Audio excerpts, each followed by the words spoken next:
vegetable.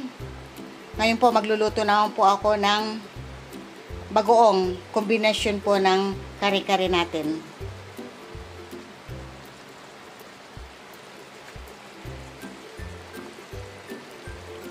Hello po, mapagpalang araw sa ating lahat. Today po magluluto po ako ng kare-karing gulay. Ito po yung mga gagamitin kong ingredients. Meron po tayo dito pechay, sitaw, talong, puso na saging. At gagamit po tayo dito ng mamasita kare-kare mix para mas masarap po ang lasa. Ito po yung mga bawang, sibuyas. And then meron po ako dito mani na akin siyang dudurugin. Gamit po tayo ng peanut butter, paminta powder, oil. Gagamit din po ako ng star margarine para po mas ma-enhance po yung lasa. At saka po ng atswite na binabad ko na po sa mainit na tubig. Ayan. Mag-start lang po ako na maghihiwa. Ito po, luray-lurayin lang po natin itong ating gagawing yung sitaw. Pwede pong yung sitaw, pwede nyo pong ganyanin. Nasa sa inyo po yan kung ano gusto nyo gawin. Pero ako po, ganito gagawin ko.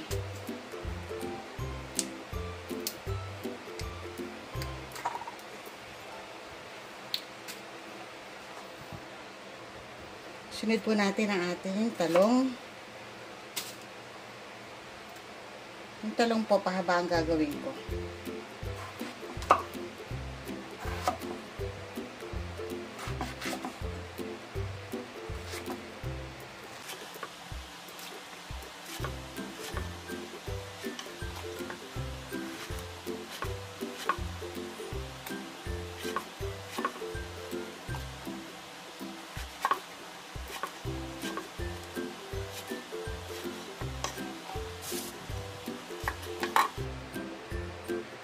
Next po, ito ang ating puso na saging.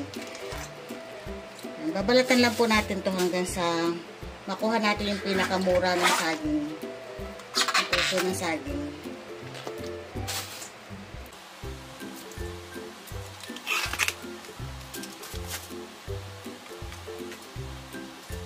Ito hindi natin makakailangan kung tinatanggal natin ito. Basta nakita nyo po yung pinakamura na. Then pwede na po yan. Ito po. Ito na po yung pinakamura ng saging. Hindi natin siya sa gitna. Alisin natin yung ubod. Yung sa gitna po na to.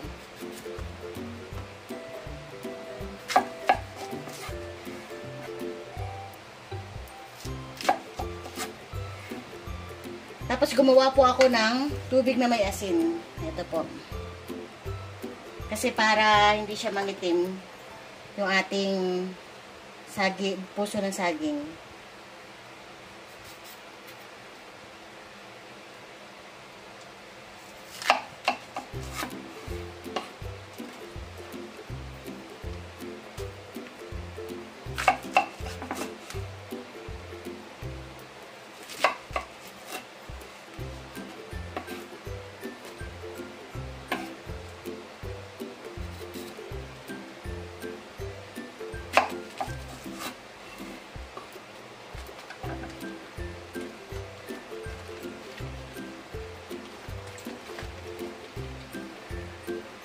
Nakababad na po siya sa may asin.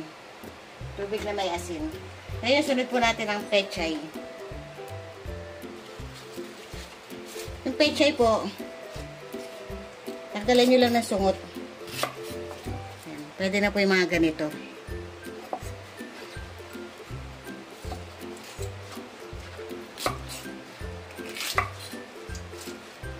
Mas maganda po yung Chinese pechay, yung ginagamit. Maganda pong gamitin yun. Wala po kasi akong nabili. Kaya ito na lang po yung native pechay natin.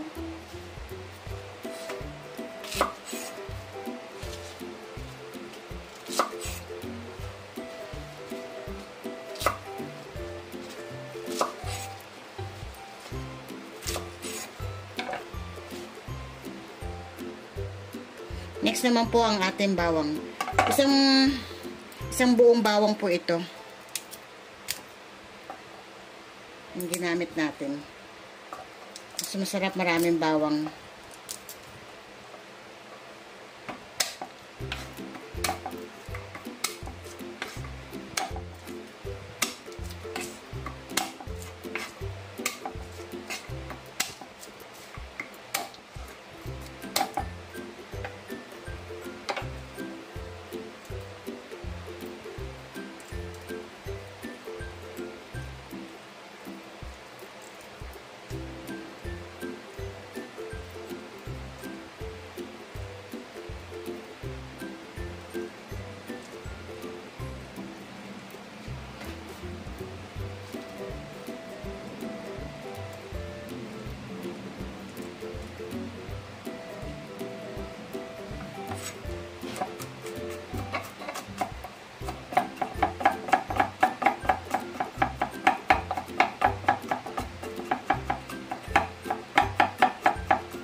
Next po yung sibuyas.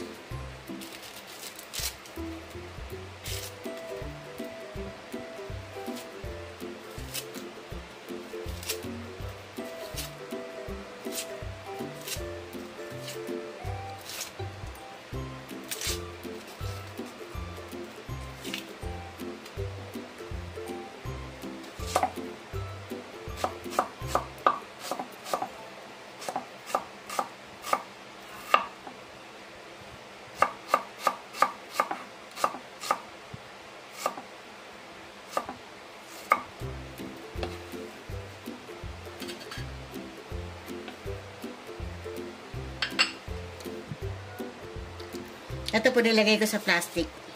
At akin po siyang dinudurog. Yan. Dahan-dahan lamang po, baka maputos ang plastic.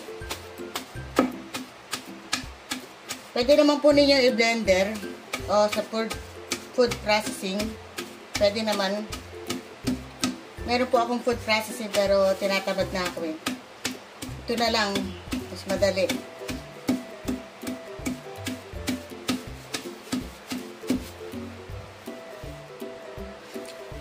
Para po kapag wala kayong food processing, alam niyo po yung mano-manong trabaho. Kung may food processing kayo, pwede naman ninyong gawin doon nyo durugin.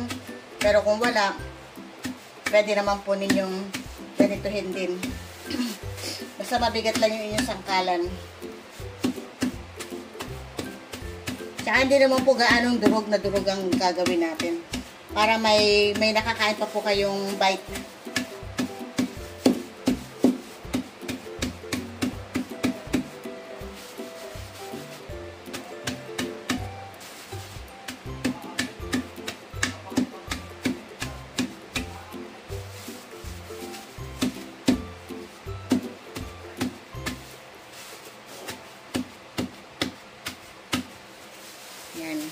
Ito na po ang ating nagawang peanut.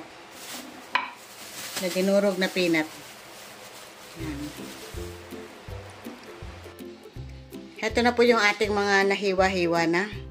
At ngayon ready na po tayo na mag-gisa. Ito po yung peanut. Lagay po tayo ng konting mantika. Tsaka ng star margarine. Pwede pong butter.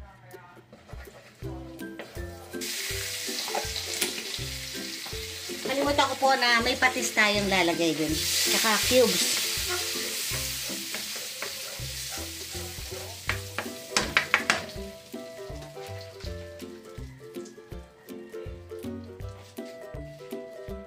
Sabay na po natin nahulog itong bawang at sibuyas.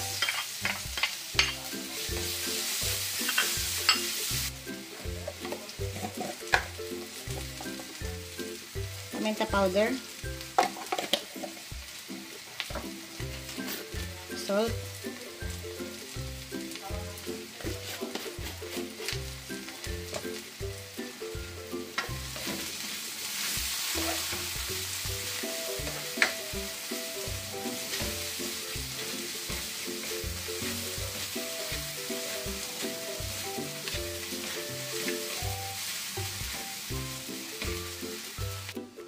Dito po sa may, 1 cup of water po, yan.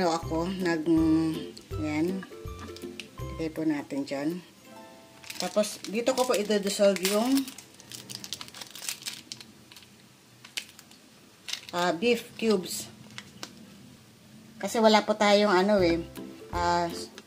soup stock. Kaya ito na lang po ang gamitin natin. Tapos dito ko na rin po siya i-dissolve yung mamasita. Yung ating powder.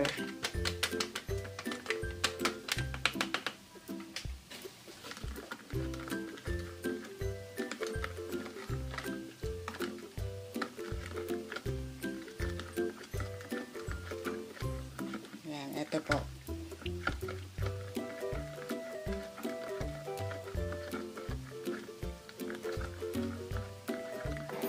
Ito po, nagpapakulo po ako ng tubig na may asin para mailagay natin itong mailaga na po yung ating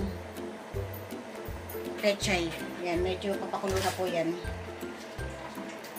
Ay, ito pechay, itong sitaw.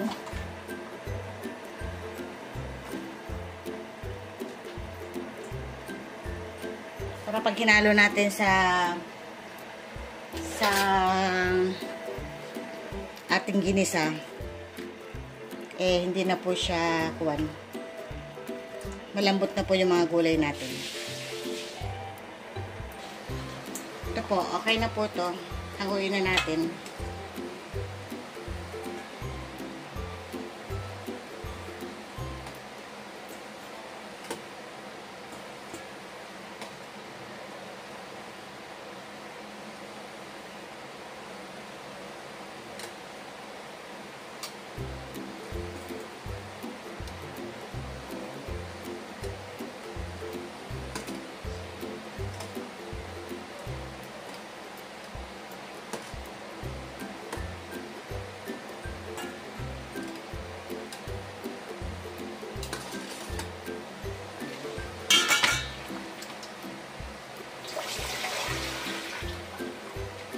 Sunod na po natin itong talong.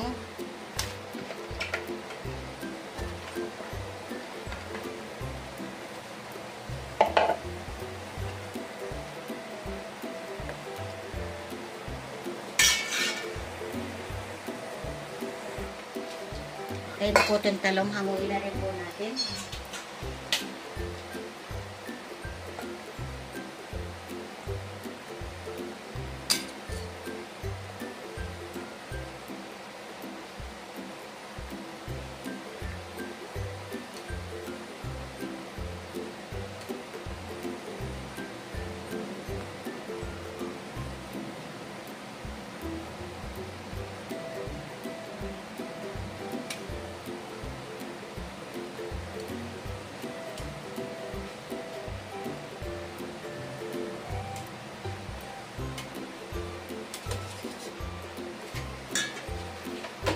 Sunod na po natin ang puso ng saging.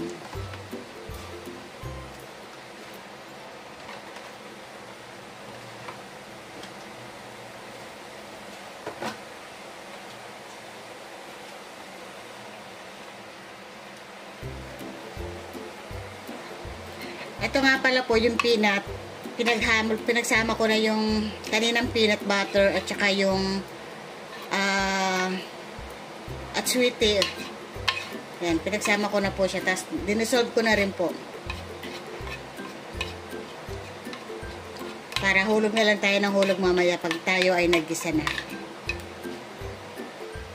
Ito po, okay na rin to. Puso ng saging, hanguin na po natin. Para masunod naman natin ang ating pechay. Ang kare-kare talaga pong matrabaho.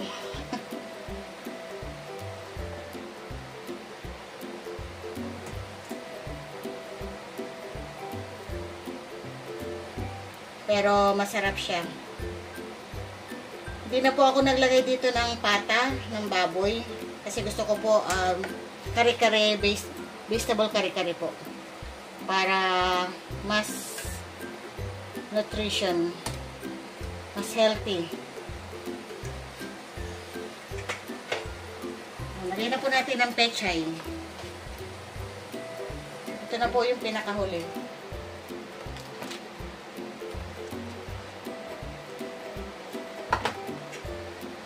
Nakasya po yan. Hintayin lang po natin ito na maluto. Natin siyang takpan. Ito na po, haluin na rin po natin yung ating pechay.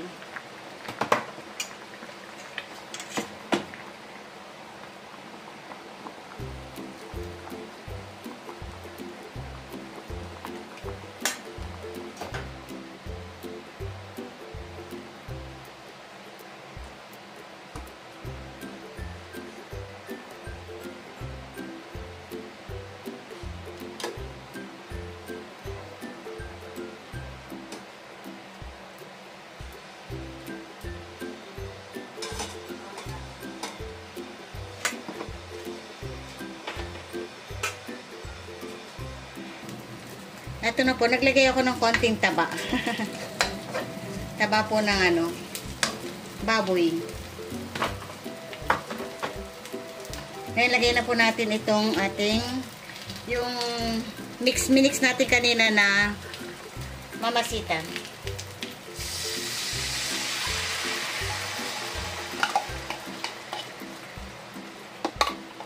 Yan, hulog-hulog lang po yan. At lagay po natin itong peanut butter na akin nilagyan na rin po ng aswitin.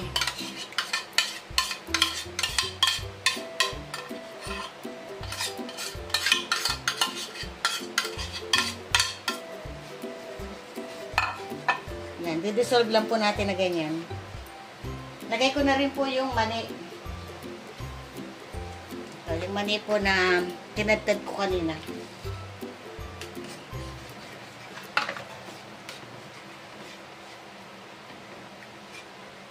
Wala po tayong ilalagay dito na pampalasa. Dahil ang magbibigay po ng lasa na ito ay ang bagoong.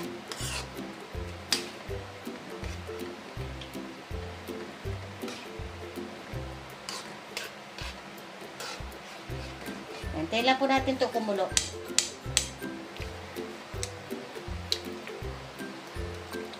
Ayan po, nakulo na. Hinaan po natin yung apoy. Lagay na po natin itong ating nilagang talong at sitaw.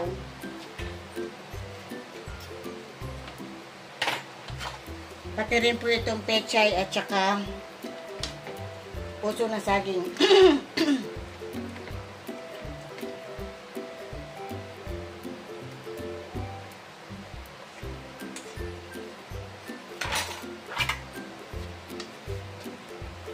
Then, haluin lang po.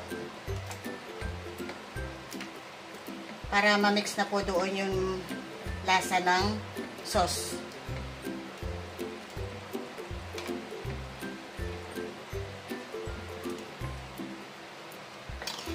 Sa mahinang apoy lang po. Kasi masusunog po yung inyong sauce dito. Kapag malakas po yung apoy nyo. Habang minimix nyo lang po ito.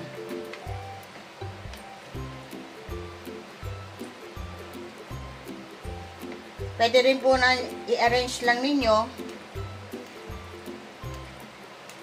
Lagay nyo sa isang bandehado. Buhos nyo lang po yung sauce. Pero ako po, syempre, kakainin naman po. Kung gusto nyo po presentable, ganun ang gawin nyo. Pero ako, kakainin lang po namin ulam. Minix ko na po siya. Habang nasa apoy pa.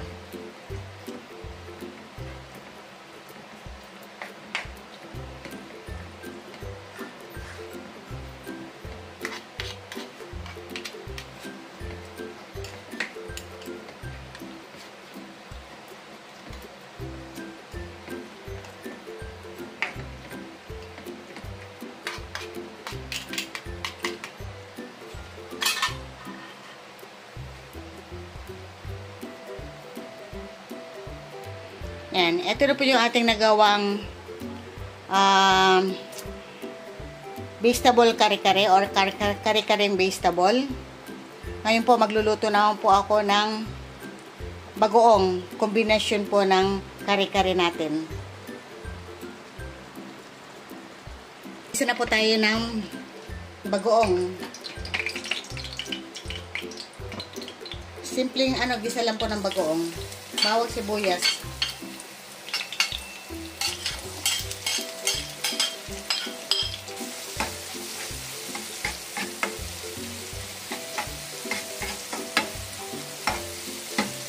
Yung bagoong po ang magdadala niyan sa ating kare-kare. Dahil wala tayong nilagay na pampalasa doon. Yung cubes lang po ang nilagay ko doon.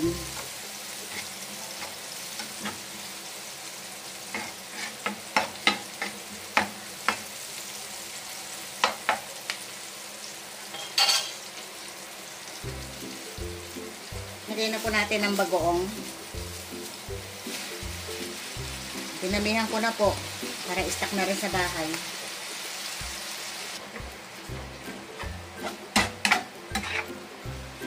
Iwanan lang po natin para ma-toasted po siya. Maluto ng mabuti.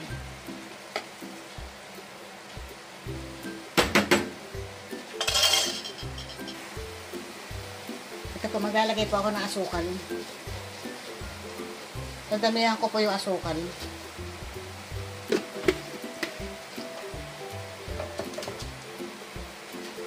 Tsaka po maglalagay ako ng sukang sasa. Ito, shout out po kay Tara Shoot. Ayan, bumili po ako sa kanya ng sukang sasa. Shout out po Tara Shoot. Thank you po. Ginamit ko na po siya sa dalawa yung binili ko. Isa yung ito po. Yung isa. Ayan. Pero naubos na kaya nilagyan ko na po siya ng sukang Ilocos. Dalawa po yung nabili ko na yun sa kanya. Ayan po yung kanyang Facebook, YouTube, and then TikTok. Ayan. Shout out po sa inyo, sir. Tsaka kay Kabeshi. Masarap po yung sukang sasa nila. Ginamit ko na po siya sa paksiw. Masarap.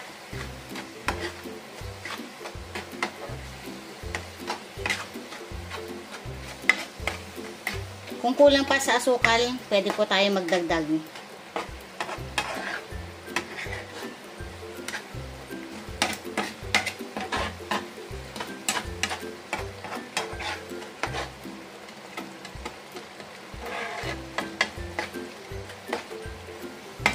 Order din po ako sa kanila ng ng danggit.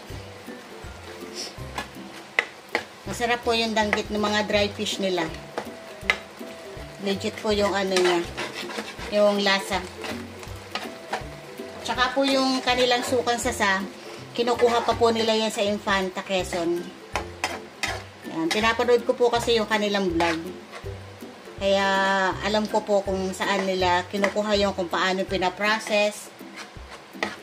Doon po kala Atenels TV. Yan. Babait po yung mga na yan, pamilya na yan.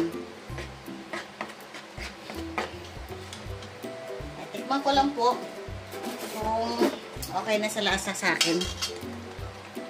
Bango na. Pwede po kayo maglagay ng ng sili.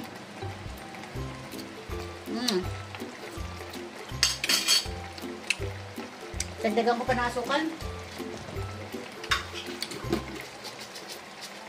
Gusto ko po kasi sa bagoong manamis-tamis.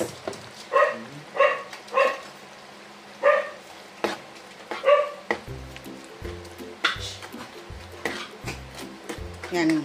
Pwede kayo maglagay dito ng sili.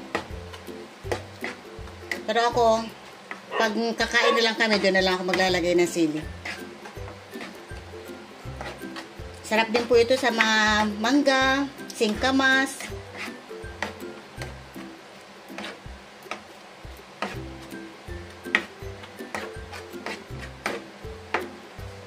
Dagdagan pa natin ng sukang sasa. Yeah, sukang sasa. From Tara Shoot TV. Ang love cherry ng suka. Ha? Sure, yes, suka. Nag-share? Kailan po natin siya kumulo bago natin haluin. Kanina nakulo na kanina nung hinalo ko. Yan, medyo nakukulo-kulo na.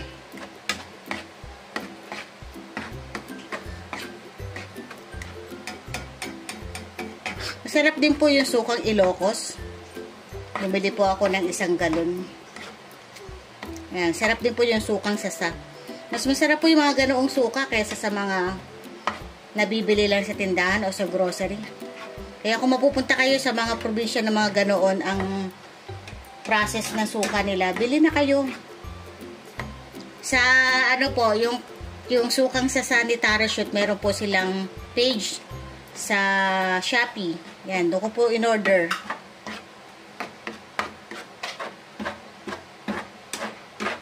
Sipin niyo po from Infanta to Naik Cavite. Doon po sila nakatira. Dinadala pa po nila yun. Ayan, tapos na po tayo magluto. Ayan. Ito na po yung ating nagawang gulay, kare-karing gulay at saka ang ating bagoong. At ngayon kakain na ang aking bunsoong anak.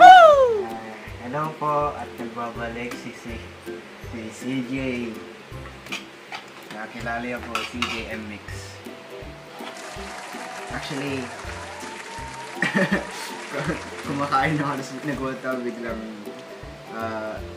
nilagay ito ni Mama. At para po magiging judge. Sige po. Sige po, kain na po tayo. Tingnan niyo po ito. Mukhang masarap na agad sa unang tingin. Wait lang. Okay, continue on po. Sa unang tingin na po agad ay masarap. At gusto ko po itikman ang gawa ni Kakusinero na Cochera. Baka po kayo dyan magutom. Tara po, kain po tayo. Pero tutuin niyo muna po ito at support niyo po si Kakusinero na Cochera. Para may mas masarap pa na lutuin ko siya. Ayan po. Ayan. Gulay na gulay talaga. Pasensya na kayo sa background, magulo. Dami po kasing laging trabaho ni Kakusinero ng La Cochera. Opo, multitask po yan. Aww.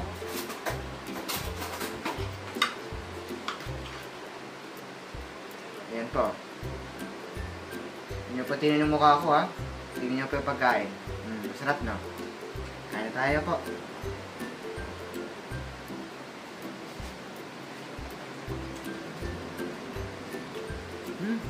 Masarap po. Ngayon, try naman po natin ito. Lagyan mo ng bagoong. Kasi kombinasyon yan ng bagoong. Sige po. Dapat separate dishes. Isa sabaw, isa naman gulay. Isa naman bagoong na may kasamang gulay. Cheers po.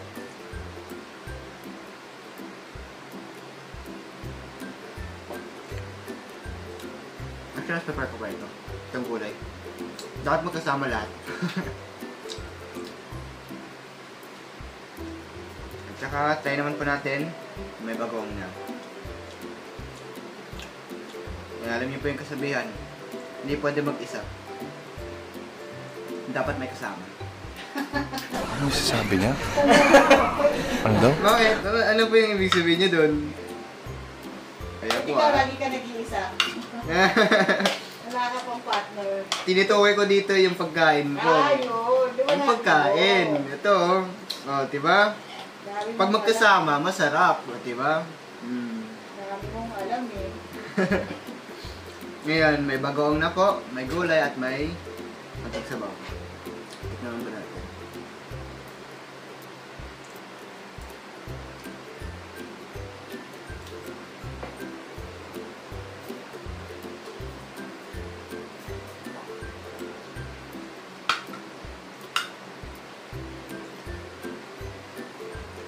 Actually, I think naparami ko yung Ang bagoong. Ginawa kong sabaw. Ayan yun. Ilalagay mo. Pampalasa lang nga yan, bagoong. Naalala ko kasi tuloy yung ano pa yung mangga. Diba po? Naalala ko pala, hindi po pala itong mangga. Gulay po ito. Yan, ganito lang katakali.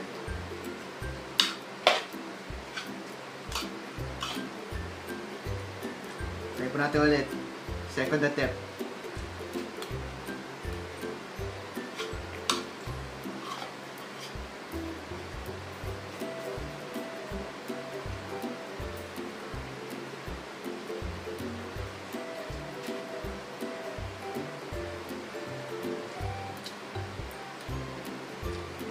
Sarap po.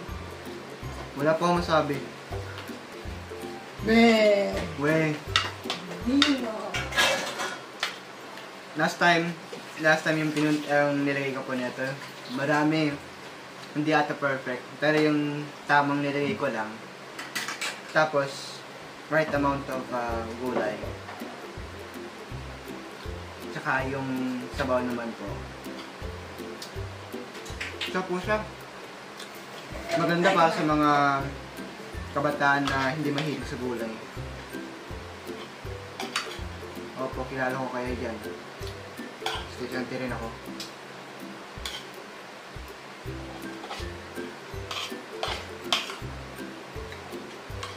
Naninigay lang po ako sa kapitbahay. Sa mga kamag-anak. Sila yung second judges po. Kaya yung first judges, hindi. Tatlo pala. First, second, tsaka third. O, diba? Last one na po, kasi may gagawin pa po ako. Pero dito sa ginawa ni Kausin ng nakachera, pwede sana ubusin ko pa ito.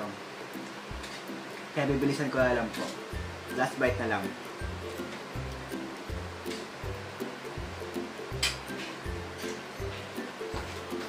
Bibigay lang po ako sa kapitbahay.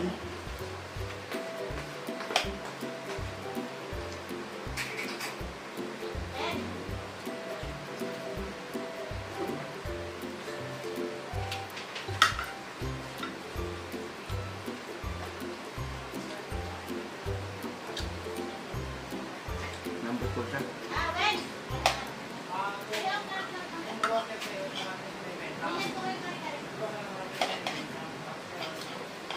Yan po, nagiging Santa Claus na po si Sanayang Lakachera.